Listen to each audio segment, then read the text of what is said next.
the panellists introduce themselves. Hello, my name is Martin Oenig.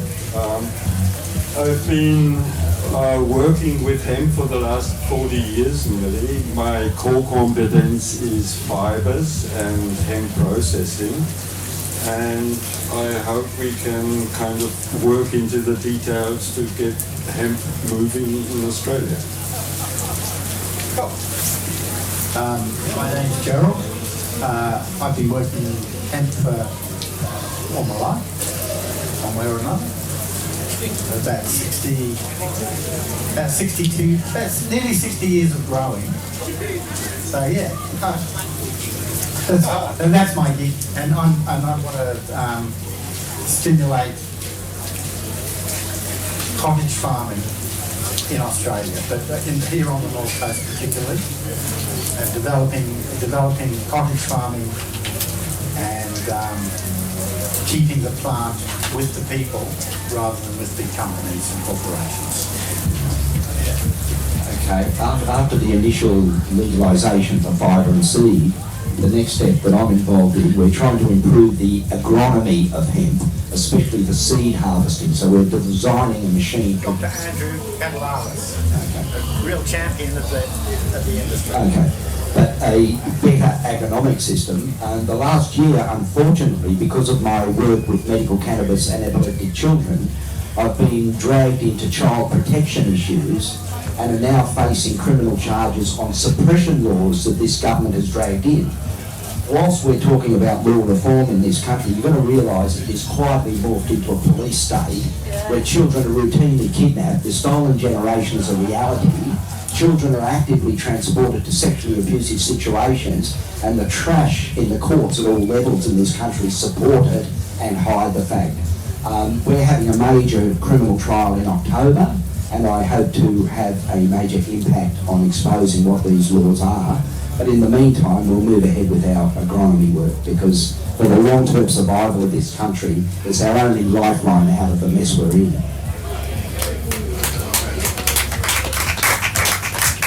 Hi, my name's Crystal White. I'm a hemp farmer here in Northern Rivers, just down the road, 5 minutes down the road, and I'm also part of Northern Rivers Hemp Growers Cooperative. So we've got a store here in Nimbin, and we are heavily involved in the New South Wales Hemp Taskforce, and yeah, interested in pushing hemp forward in Australia and breaking down some of the barriers and the legal rules, I guess, around hemp, and yeah, working very closely with people like Jeremy Buckingham and all of the Legalise Cannabis party around, how we do that. And I'll hand over to Leif. Hello, I'm Leif Taylor, and I've been a hemp farmer since 2017. I guess with these heavy hitters, I don't really have that many credentials except for my passion.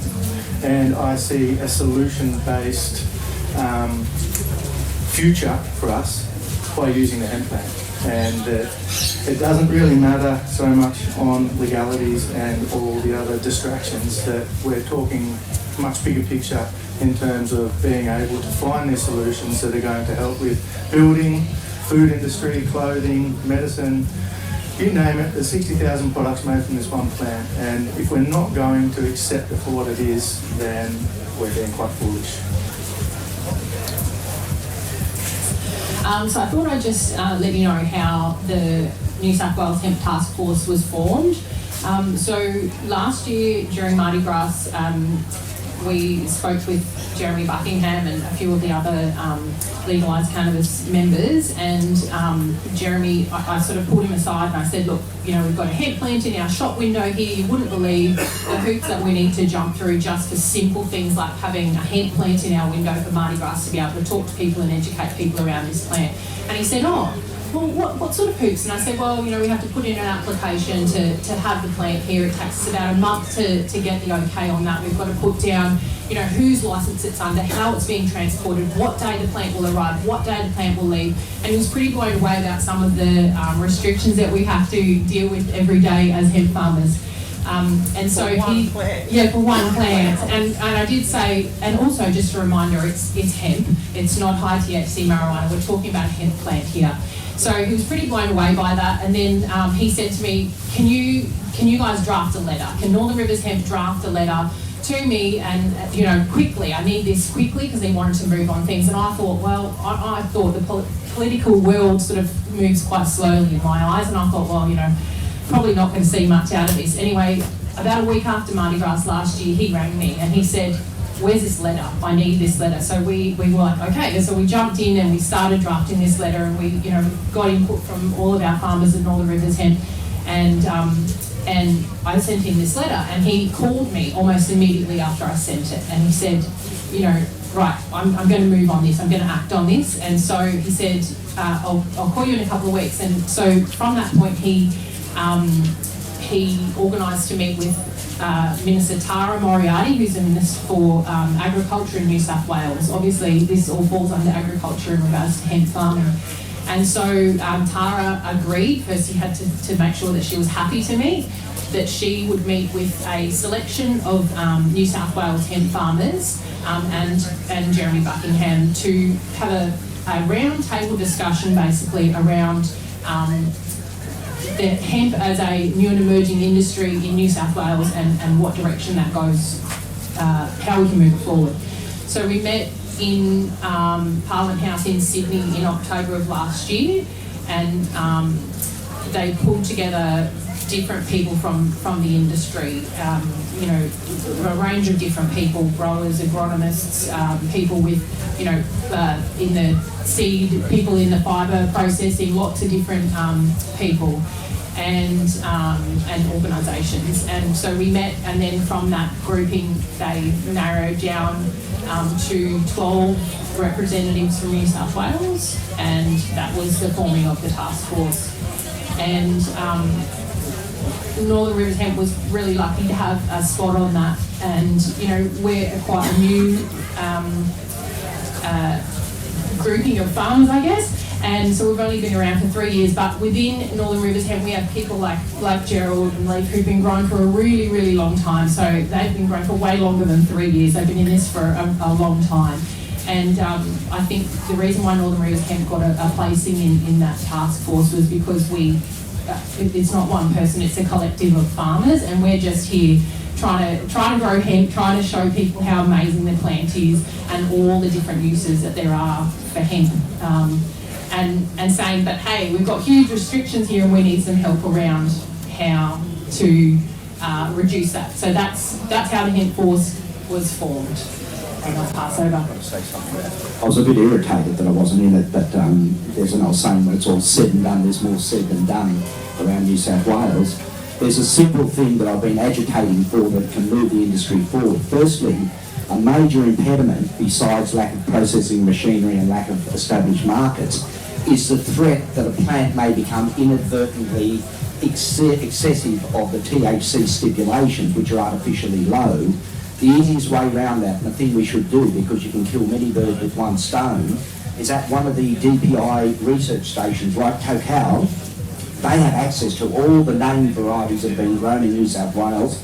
You want to do a duplicate trial to establish the relative photo periods of all the different varieties, to do a fibre analysis to identify those with potential vast use, right, and any other particular ergonomics, and to test the THC. If they're found to be compliant at that stage, any crops subsequently grown for them are not subject to testing.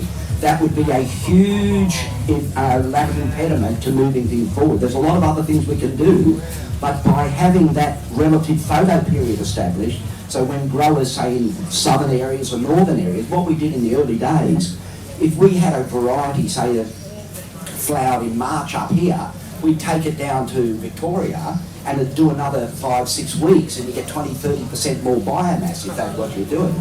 You can do the same for seeds, so you can get them small and harvest easy. There's a lot of things we can do. We're in a stagnant backwater at the moment, right? The rest of the world are building hemp houses and doing all sorts of things. I'll talk at my next session about the next thing, but just getting a replicate trial of all the different licensed New South Wales varieties, doing a one-off drug test on them, and then stop burdening the farmers with these idiots coming out sampling their plants as though there's some potential criminal, and they're only held in check by these noble warriors spending your tax dollar policing And them. it costs $600 a pop now. Yeah. For that. Through the DPI as well. I agree, Andrew, completely with that idea. But one thing from the technical side, if you look at the quality and the yield of many plant breeds, you can't get that quality and that breed yield if you lower the THC level. Some high quality fiber breeds just have high THC. I don't misunderstand me. I Yeah. don't want the THC to be irrelevant. Yeah, it is, even for the quality of fiber, it's good to have a high THC, or let's say 5% THC. Listen, the agronomic, I'll just say this because this point's important. The agronomic qualities and the THC level can be quite independent, and the farmers shouldn't be hamstrung from very excellent varieties because of an incremental rise in THC, right? See, what upsets me, there's not enough anger at the system that's repressing this. Remember, there was a total prohibition for years because it was a dangerous plant with no medical uses, and now we have this cornucopia of therapeutics, but they're just slowly releasing the controls. Like, we really have to agitate for descheduling of cannabis. You've got to get the fuckwits right away and let us build the future. No, it's not funny.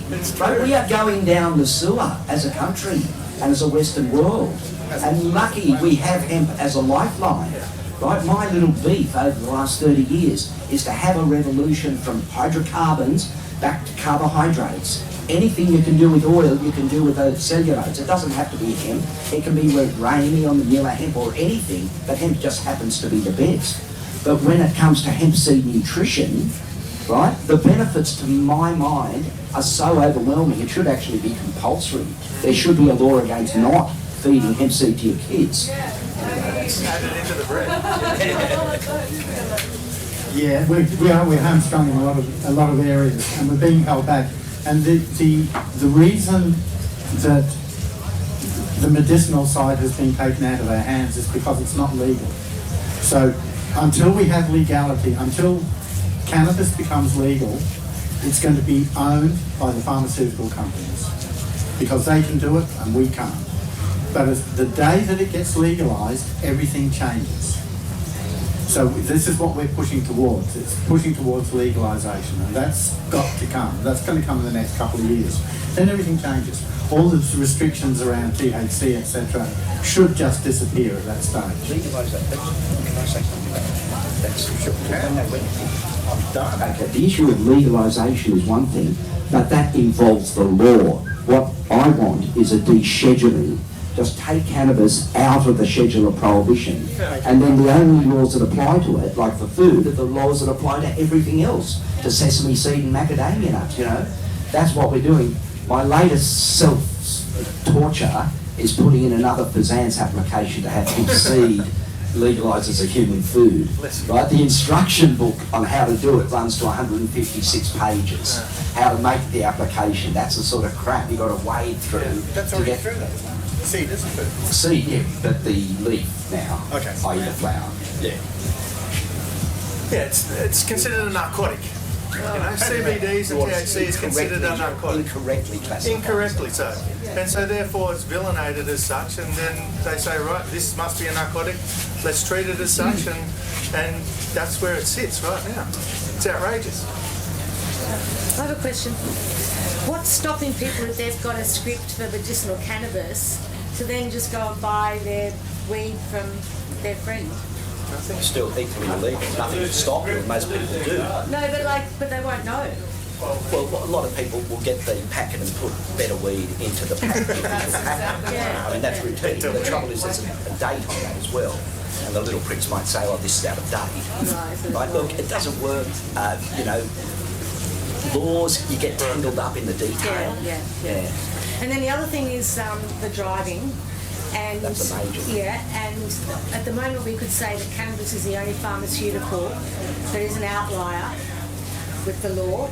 But what's stopping the authorities then to tighten up on other pharmaceuticals? Listen, I know quite a bit about this. It might swing the other way. Let me say this. Years ago, before we even had hemp licences, I was pulled aside, I was living at Potts Point in that, I was pulled aside by a bunch of detectives at King's Cross, and I was sitting in a room with these 5 sort of thuggish people, and they said, "Oh, it looks like you're going to get some fucking growing," but effing of pot growing when we got the first licence. But they said, "You might get the medicinal, but we'll get you on the roads." They were planning this well in advance, right? The PAPTEC stuff came from a group of corrupt retired detectives in Victoria, from what I understand. I spoke to one of them, didn't last very long. They're malicious people. Right? The only thing we know as a fact is that driving under the influence of cannabis, especially for regular ingesters, is safer than not driving with it. Yeah. Right? And they even accept that they're not doing it as a safety measure, they're doing it as a law enforcement measure. That's what establishes a malice. There's clear science for alcohol and driving. Right? I 100% support the alcohol driving laws, but cannabis is not alcohol, it's not an intoxicant in that But way. is there a danger that they're going to make more pharmaceuticals illegal? So our argument... Oh, sorry, I left out one important point, right? Because a lot of their mates are using cocaine at barracks in the eastern suburbs and things like that. No, I'm talking about pharmaceuticals. Now, wait a minute, they never had cocaine on the thing, they only added that later. Oh no, they won't put Xanax and Librium and Valium on. Right? But I thought it was a really bad argument that, cocaine's on, and it was an ill thought out argument when the Greens pushed and they used the argument, well, cocaine isn't on the testing list. And the cops just said, no problem at all, we'll just add cocaine to the testing list. So my question and my concern is they're just going to keep on piling on. So they're going to have more and more drugs that are not allowed when you're driving. So if the substance of your question is police repression going to become heavier, yes. I'll give everyone a little bit of an insight. It's not quite on hemp, but if you don't understand how this country works, we can't get hemp laws through. I had a dispute with New South Wales Police, it was just an administrative dispute about a licence, right? I took it to the ATT, the Administrative Affairs Tribunal, this is last year, and the police commissioner made an application to present secret surveillance evidence that I wasn't even aware of what it was to the tribunal without me being present there, right? And when I became angry about that, he said, don't worry, we do this all the time. That's the nature of our legal system at the moment, right? Police can give secret evidence in tribunals, right, that affects the outcome of your case and you're not even aware of what that evidence is to respond to it. Yeah, but it still hasn't sort of answered my question.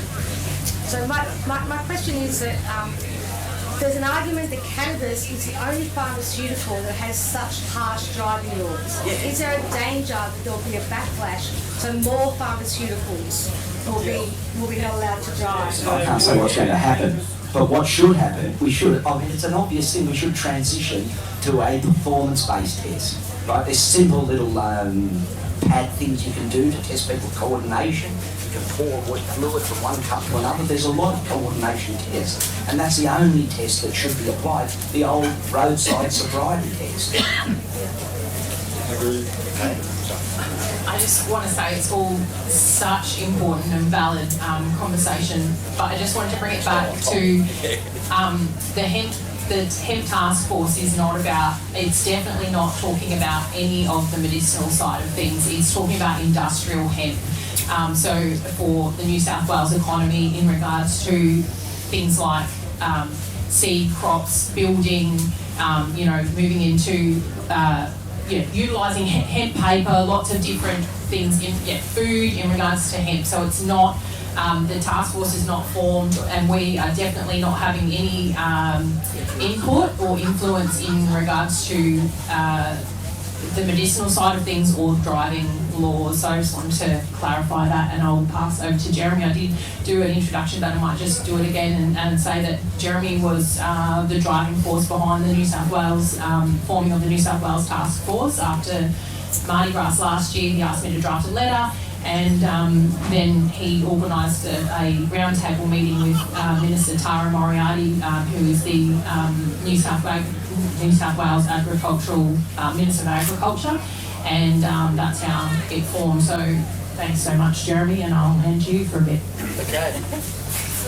Thanks, Crystal. Look, the driving force behind the hemp movement has been our hemp farmers. You know, that's who's been the driving force. The people who, for so long, have advocated for the comprehensive and full use of this incredible plant in all its varieties and all its multitude of amazing uses, from bioplastics, fibre, textiles, construction, medicine, food, you know, the list goes on, thousands and thousands of uses. And some farmers really, for decades, kept the flame alive, kept the knowledge alive. You know, it was handed down, you know, like they'd say, well, my grandfather used to, you know, use hemp, and this was made out of hemp, and why don't we grow hemp and all the rest of it. And a new tranche of Australian hemp farmers are up, experimenting, growing, reinvigorating their communities, their soil, their lives with this amazing plant.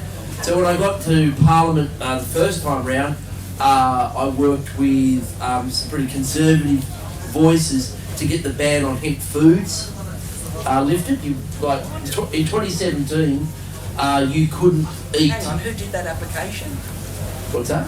Who did the Fazan's application? Well, I know that I was working with the New South Wales Agriculture Minister. No, that went through Fazan's. Yeah, but the opposition... Doesn't matter. I put the Fazan's application in. Yeah, it took 6 years. It was initially blocked by Howard on political grounds, and application 1042 only passed after that. Yeah, part of the process, I'm not disagreeing with that. Yeah. Part of the process was getting the New South Wales government to drop their opposition. The New South Wales Police Force and the New South Wales Agriculture Minister had been going to the COAG meetings and opposing that. That was a big breakthrough, a massive win to get that ban lifted. And when I got back into Parliament last year, one of the things I wanted to do was to socialise and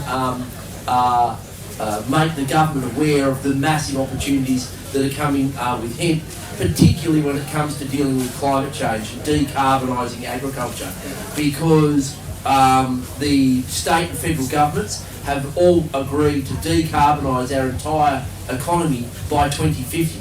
And power generation is going to be relatively easy, because we're going to turn off the coal-fired power stations and put in renewables. Food and fibre production, agriculture, is going to be a lot harder for us to do, and so they really need some solutions. So one of the terms of reference for this task force is to look at how you turn agriculture into a closed cycle. You know, have a cycle that generates its own energy, generates its own fertiliser, improves the soil, closes the loop on energy, stops damaging our environment, and making agriculture a restorative process. Hemp's a key part of that, and the task force recognises that. So they also recognise that hemp construction can play a massive role in reducing the carbon footprint of the development sector. Concrete is a massive user of energy. It's about 10% of our greenhouse gas emissions come from just producing concrete. The state government themselves use a lot of concrete when they're contracting out to build a freeway or a high school or that civil infrastructure. Concrete, they're looking for alternatives to reduce that footprint. So the task force is fantastic, because it's going to develop policies. It's feeding into the government. It's going to feed into the government all of the growers' concerns about regulation and where they want the industry to go. And the government's made a commitment to respond. So it's just the beginning, I think, of a renaissance, certainly in the government, in their attitude towards hemp. And what was great, what we've seen, you know, different models emerge, cooperative models that are really, really exciting, and even some of the really big players in Australian agriculture, some baddies traditionally, like big cotton, they are really looking at hemp because they can integrate it into their rotations. They've got a lot of the same infrastructure that requires the growing, transportation, processing, agronomy. So some of the biggest cotton growers in Australia are putting their hand up and saying, well, we'd be quite happy to transition to hemp if we get some help from the government creating some centres for excellence. So it's really exciting to see the research that's going on through universities, seeing that information from the growers feeding into the task force, and a government, I think, that's really attuned to the massive opportunity. So that's a big win for the Legalise Cannabis Party. He's, not forgetting that, we've got legalised industrial hemp in this country. It's over-regulated. We need to really free it up and seize the opportunity of that economic development from this amazing plant, especially in the regions. And give the farmers a chance to have a crack before the big guys coming from overseas. Yeah, absolutely. So is there a growers association as distinct from an industry association? We don't have any lobbyists, unfortunately. Why not? Don't have enough money. There it is, Jeremy, over here.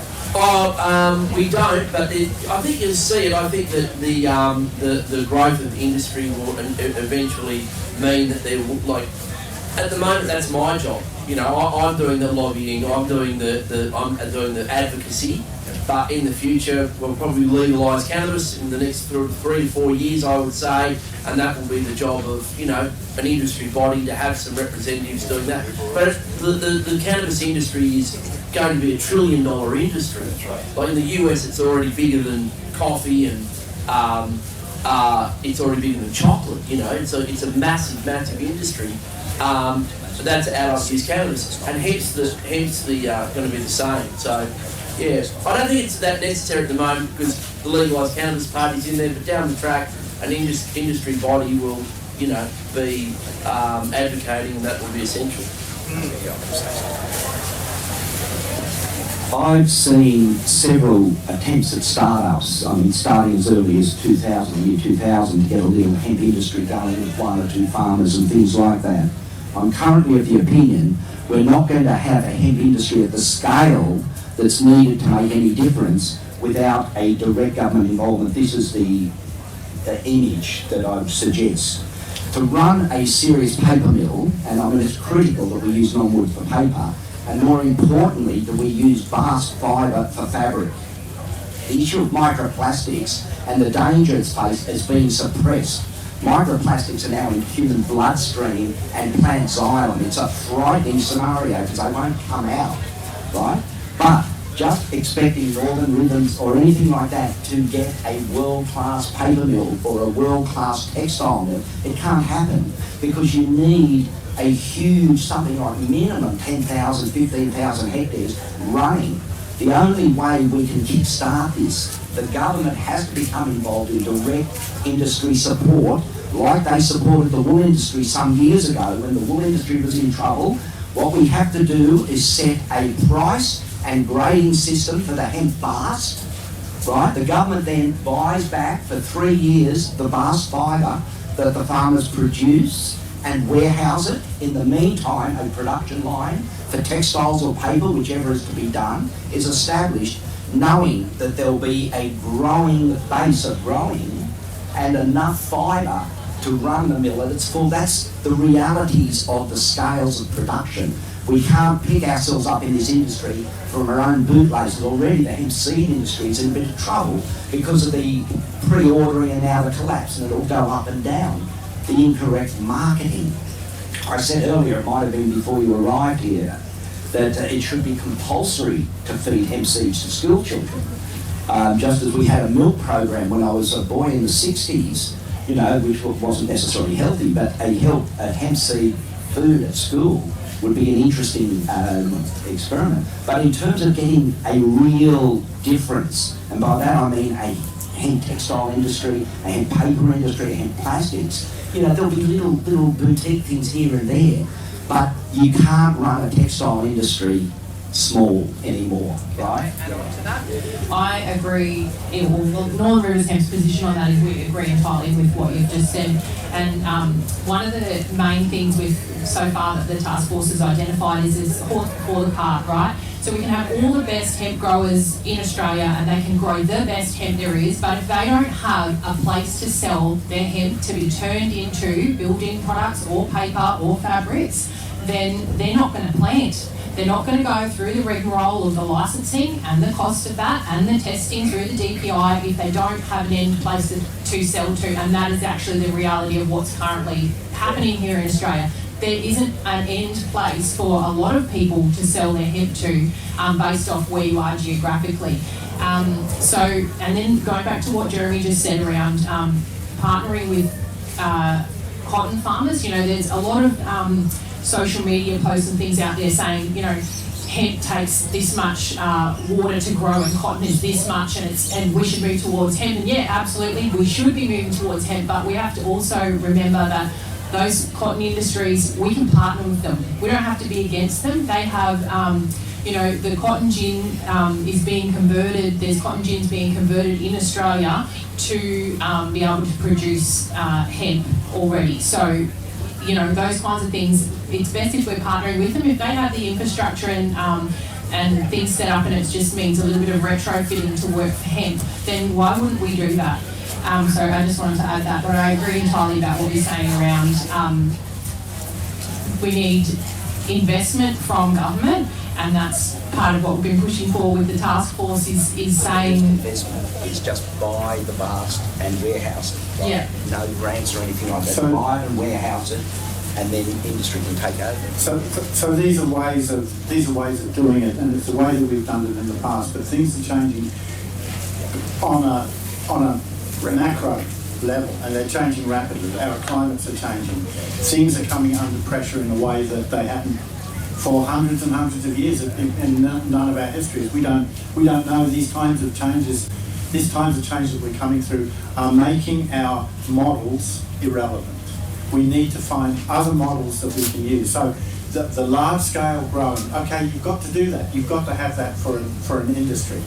But what keeps a community alive is small farms in product improving and making a living from a small farm. This is where we're heading. And we're not heading there because we want to go there, we're heading there because we have to go there. The way that the planet is behaving at the moment isn't giving us an option.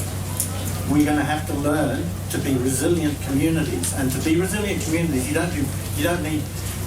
you need the broad acres for the industrial side of it, but for the resilient communities, you need thriving, creative endeavours going on. And we've got this, Martin here is a perfect example of it.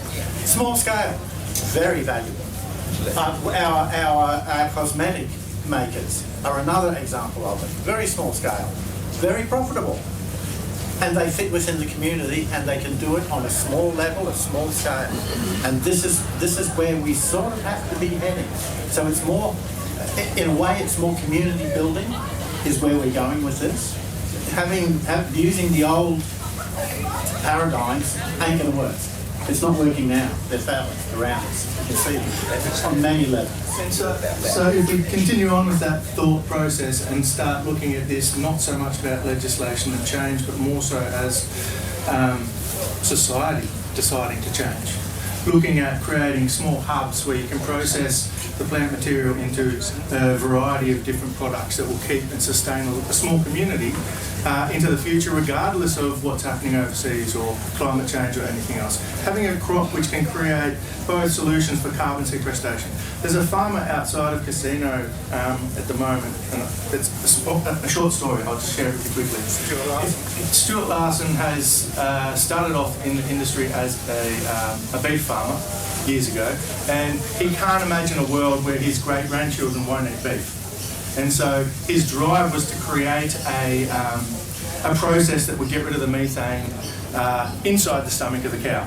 So he started looking at biochar and started looking at the different crops needed for that process and came up with hemp being the best way to absorb the methane in the stomach of the cow. And he didn't stop there. He goes, okay, the next step, let's put in some microbes and enzymes that will then do the same thing. They'll eat the methane and create fertiliser and store it in the biochar in the stomach of the cow. When the cow then leaves it on the ground, he's also put dung beetle larvae in there too. So 2 weeks after the pat's on the ground, there's biochar in it, there's carbon being sequestered in it, there's all the methane and the fertilisers in this cow pad on the ground, and then the beetles wake up and dig it 1.5 metres down under the ground. You know, this is one farmer going, okay, I don't need to worry about legislation anymore, I need to find a solution for multiple different things. It's carbon sequestration, it's fertiliser for the ground, it's just a boom, boom, boom. It's so elegant and so beautiful, and you can see the bigger picture from things like this, where you go, wow, I'm getting goosebumps from this. It doesn't matter so much about whether the rest of the world's watching. We're going to do it anyway. And when we do it, then the rest of the world will say, hey, we want to do that as well. We want to put a hub like this in this small town that's starting to deteriorate and fall apart, where the youth don't want to be there anymore. Let them make skateboards out of polymers. Let them do whatever it is they want to do from these products. But the answer is it's more around the passion of creating change than the slow legalisation or the other things that we're pushing so hard for that are actually distractions for what we're trying to do. You know, it comes out at the end of the day that we can create these solutions on a small scale that's going to create change regardless of the rest of the world. And that's where my passion comes from. I think that's where NR Hemp is really trying to progress things. That we want to see all the local farmers in the area creating these really unique products, you know, pushing forwards and saying, these are solutions, not just to our problems here in Nimbin, but to the whole world. And if we can do that, then, you know, the future doesn't look so scary, it doesn't feel so horrible. And you're not going to save the world by paddies in a paddock, right? It's a much bigger world than that. So whilst I admire that approach, and you have to think globally to act locally, but it's not enough. No, but that's one thing. We've got to make up. Then you have the polymers, and then you have the food, and then you like the vegetarian patties we're making from the hemp parts. They're amazing. You eat them at breakfast and you're still full at night time. You know, it's a vegan solution and it tastes great. And And that's really, why we really spent simple. so long getting MC through the dance. It took 6 years to get the application through because the political interference was unbelievable. Listen, I want to talk more importantly about hemp. This is an industrial hemp discussion. The issue between large broad acre for paper and fabrics and things like that are important. The idea of having resilient community production is critical, right? Especially if things deteriorate economically in the future, which is a very high probability. Right? One of the things I mentioned in my opening talk was we're working on a new form of agronomy, specifically a small seed harvester. Does everyone know about hemp farming here? One of the things that's bedeviled hemp farming, especially seed production, is in the heads, the seeds mature at different rates because it's open pollinated. So at any one time, you'll have some seed that's already fallen, some that's in the heads perfectly ripe, and others that are green. So it's really hard to get all the hemp out of a crop, right? In all the years at the different places where I've grown, the big problems you get, and even if you don't have an immediate problem, you'll soon have a problem with birds. Birds can be a real demon. We've lost serious crops to birds, and shot and sprung, adverse weather and things like that. Now the way around it and the way to facilitate small scale production, by that I mean 10 to 20 hectares or even 1 to 2 hectares. But the problem with that is doing manual labour on a hemp crop is very difficult, right? I've spent, with 2 men, myself and someone else, spent a whole day threshing hemp manually, and the header could have done it in 10 minutes. You know, it's just not viable. So you need some mechanical assistance. What we've done and built a model of is a progressive hemp seed harvester. Just imagine a U-shaped machine of low impact going through the hemp, which are planted at 20 centimetre spacing with collectors that are agitated. So you put the hemp cone, we call it a hemp cone, you put it through the paddock at the first signs of maturity. So you only take out the clean, dry seed. It's a very low-cost machine. It's not a big, heavy machine like a header. A week later, you put the cones through again, and you take all the mature seed. And over a period of time, your seed yield will be drastically increased, and you won't have the problems of threshing and drying, where you can lose the vitality of the hemp very quickly if it's not looked after. Beyond that, The last metre of the hemp plant, the bit that's trashed in the header, has most of the bast fibre. And if you do it this way, you harvest it without knocking it down, right? It can rest standing up through the winter, and you can just progressively harvest the bast at your leisure without it lying on the ground and becoming fungus-ridden and contaminated.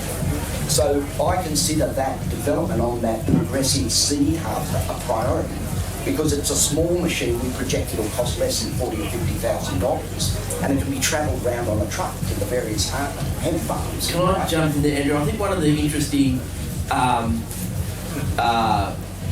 issues that's emerged for the task force and that the government's now aware of, like there's a false dichotomy. It's either hemp is a small, homegrown, cottage industry, or it's a massive broadacre industrial agriculture. The reality is it's going to be both of those, everything, and so it's complex and nuanced. The model of the development of the hemp industry in the northern rivers is going to be very different to what it would be in the Riverina or say around Narrabri. And that's what the government's understanding, that there's going to be particular growers who grow a niche product, basically hand-reared individual plants, for cosmetics or for, looking for oils or seeds or whatever. Then there's the broadacre issue. But when you get broadacre coming in like they are, so these big players, big growers, the government realise that there's going to be that economy of scale.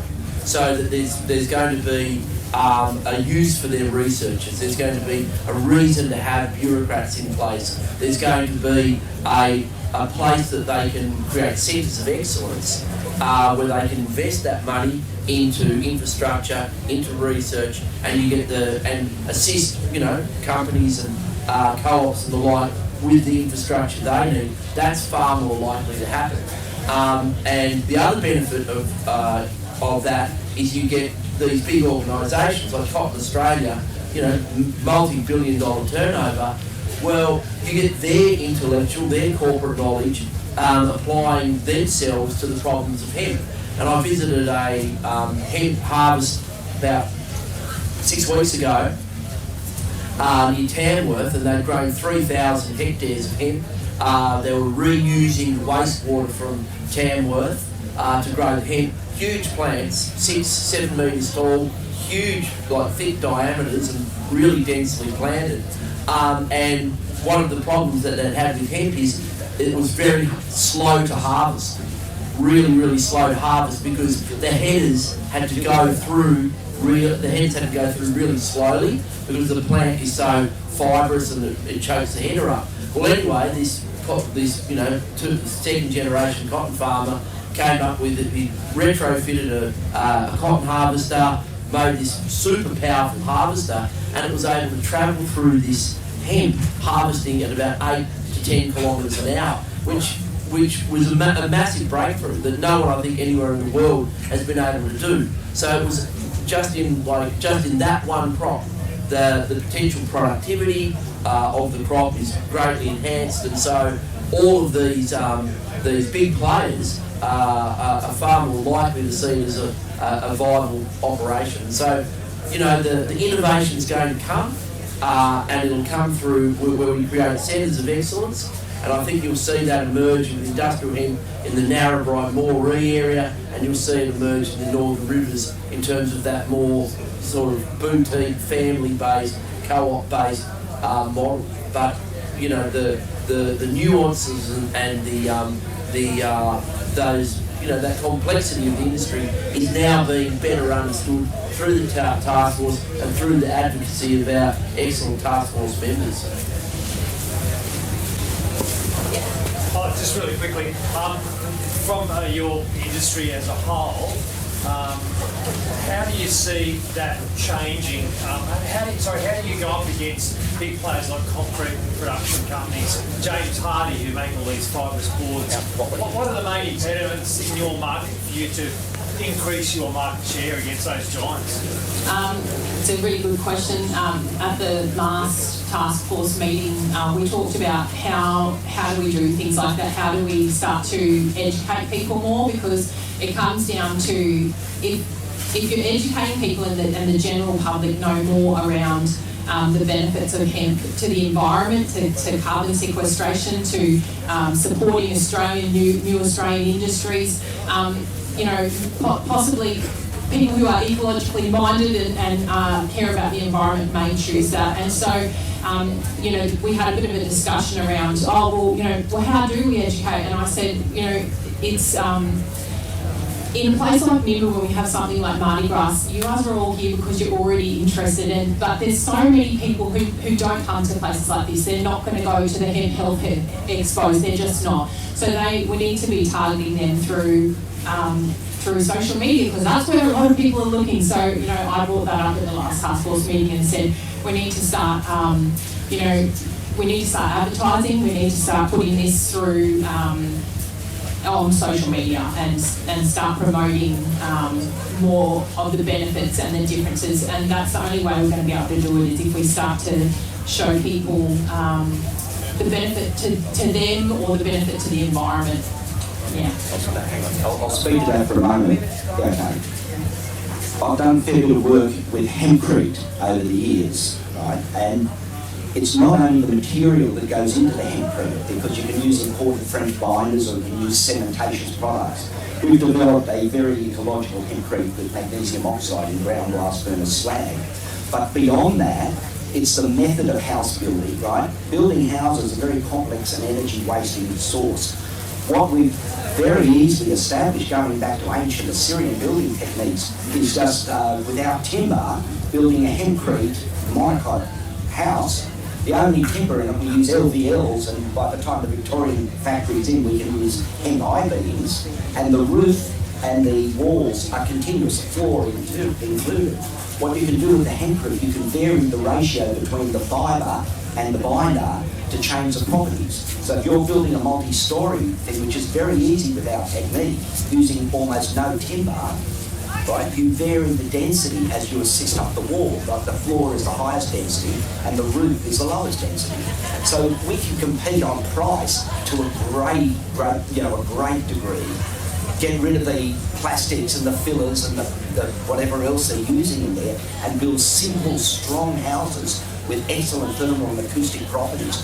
Once the facts are out and we're doing it properly, not just as a filler, because a lot of the hemp houses being built now, they're good, but they're far from ideal. By building them without timber in a continuous method, dramatically changes the thermal and acoustic insulation. It reduces the problem with insects getting into cracks and the whole thing coming apart. So a fire, you can't set fire to this stuff with a blowtorch, and no allergens and all this. We can outcompete on quality and price easily once there's an established sort of industry going. We have no worry. But that's the point that this man over here made, is that we're going to be held back by the industries that are already there, which is what's happening in cosmetics, which is what's happening in medicinals, which is what's happening. Sorry. This is what this gentleman was referring to, I think, was that there is opposition, and the opposition has got money. Yeah, sure. And we've got to overcome that opposition before we even get started. So that's where our wonderful politicians come in. Well, just on that, and that's the benefit, so many of these things, plastics, concrete as we make it now, there's a big cost coming for those industries, and that is the cost of waste, the cost of power, the cost of carbon. And that's where the competitive edge is going to come with hemp, with cannabis. As we close the loop in those areas, that's going to be on the bottom line. And also there's a lot of consumer, concern. People don't want these corporations to produce products that poison us and kill us. Look at 3M at the moment, with these legacy chemicals. We're all sitting here full of persistent chemicals and microplastics, produced by these corporations. They're going to be held to account for that. And so the last point I'd make is and Crystal made a good point about educating the community. Like, for the first time ever, we're going to have a government, and they're going to produce a policy. But when they do that policy, it's going to be proactive, what I'm going to be arguing is that they have to take that policy on the road. They want to develop a hemp industry and it's all its different iterations in this state. Well, they need to send DPI people out there to teach farmers how to grow hemp, what the opportunities are. Well, they will. What I suggest. Well, hold on, Andrew. One moment. They will. I think that's a role that they should undertake, and they will undertake. They do that extension work and inform farmers and work with those farmers about the opportunities that are there, the agronomy behind it, and we're going to have advocates in government and in the community for the first time in this country, where for so long we've had people that were in government and bureaucracies who are antagonistic to us. Listen, you might have missed it in my Opening speech. But the DPI could play a very productive role rather than as piss-weak little policemen, which is what they're doing at the moment. That's right, yeah. What I suggested is using something like the Tokau Research Station to grow out in a replicate fashion, standard replicates, you don't need a huge area, all the named industrial varieties, right, to gain 3 pieces of information. The first is their relative photo period. And that's very useful because the ideal hemp farm, in my opinion, would have different photoperiod crops so you can spread your harvest. When I held my first licenses in 2000, we had a variety that ended in January, ended in February and ended in March. And it was a perfect combination. Unfortunately, the police burnt them all. Right? That's another problem. But what I was saying for the DPI, no, serious, the DPI, so now at Tokau we've got a 50-metre patch with all the name varieties in triplicate. You get their photo period, so you know when they flower. They can be analysed for fibre, so you know which ones are potential for the vast industry. You can look at all sorts of parameters, but hang on, this is the critical bit, right, in terms of facilitating it. If they're compliant with the THC level in that test, any seeds subsequently grown for them are not subject to further testing. That's required to stop harassing the growers with, as I say, these little tin pot policemen. Yeah, I love that idea of the once it's tested once, then that's great. But I mean, are you talking about similar to what AgriFutures is doing with the hemp variety trials? Because they're doing that sort of in every state in Australia. I went to a few of their trials, they were shambles. No. Okay. Well, I mean, there are hemp variety trials being done by AgriFutures already, who are already starting to look into that side of things around what varieties grow best in different regions in Australia. I know we're running out of time, but I just wanted to quickly touch on CBD. And I know it's something that in the industrial hemp side of things is always, sometimes we feel like we can't talk about it for consumption, but there's been discussion around people in the Taskforce saying we should have a clear differentiation between low THC and high THC. And high THC would be medicinal and low THC should be, including just the CBD side of things, could be classified as industrial hemp. And so, and moving towards being able to, of course, that is what we've got, but we aren't allowed to sell a product that people can consume, that even though it's hemp, we're not allowed to do that. And I know with your Fazance application, that's sort of where it's headed, but like we're trying to say, it's not medicinal. We're saying, well, the low THC side of hemp, let's just separate them from medicinal to industrial. CBD is the universe's safest therapeutically active substance. Beyond nothing, the fact that there's any regulations is an offence against intelligence, as far as I'm concerned. What I've said before, these creeps that are running this country and just gradually releasing their restrictions on us, they have to be held accountable for the fact that they had a prohibition. Right, we've actually got to change the anger of proof and introduce a little bit of anger. We're not dealing with nice people. We're dealing with dead shit cops that are making money out of taking people's licence with saliva tests. We're dealing with a lot of miserable mongrel people without even getting into the child protection issues that I mentioned. Yep. So, I work as a tree planter, and now I work with a herbicide-free company. Spend a lot of time maintaining new trees, trying to pick leaves and grass down. Previously I planted a lot and taking forestry streets, speed planting, methods planting, like each individual planter plants thousands a day. But there's also corresponding amount of poisoning or whippersnipping maintenance. the idea from syntropic principles of succession that has come to me is that hemp is potentially, because we're spending up to 2 years to care for the pioneer trees that are going to shade out the grass. But in that first planting, we're planting hemp as well. That is now your pioneer species. Then it's going to shade out the grass and the weeds. That's not a new idea. Yeah, and then you're also getting an extra layer of sequestration. You can chop and drop the side of the hemp for extra mulch to care for your tree. So, I wonder what you guys think about that. I wonder if direct seeding is necessary or I think it's a super useful crop for that, like for farmers to incorporate into rotations for weed suppression, for nutrient cycling, for breaking disease cycles, because it's a different family of plants,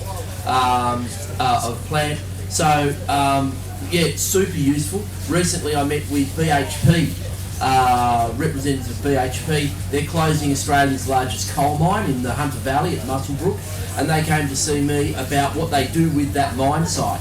And they want to use hemp for mine rehabilitation to get a hemp industry,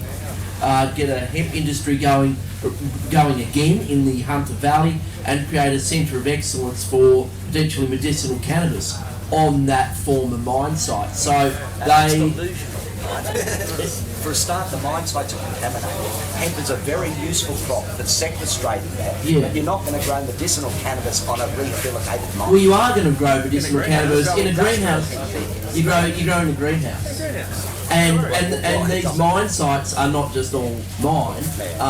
Mount Arthur coal mine is 7,000 hectares of remnant vegetation, so undisturbed land. So the mine site is the mine pit, of course, as well, but it's also the adjoining land. And these big miners in the Hunter Valley have huge water resources, some really good agricultural land that acts as a buffer, really important ecological land. So the hemp industry is attracting, the attention of the world's biggest mining company as a potential way for them to remediate their land and also create a new industry for employment in their area. Actually, the mayor of Muswellbrook ran on a ticket of making Muswellbrook the centre of a centre for research and development, basically a hub for all the different different types of cannabis industry as an alternative to the coal mining industry. And he got elected in Muswellbrook on that platform, Steve Reynolds. Wouldn't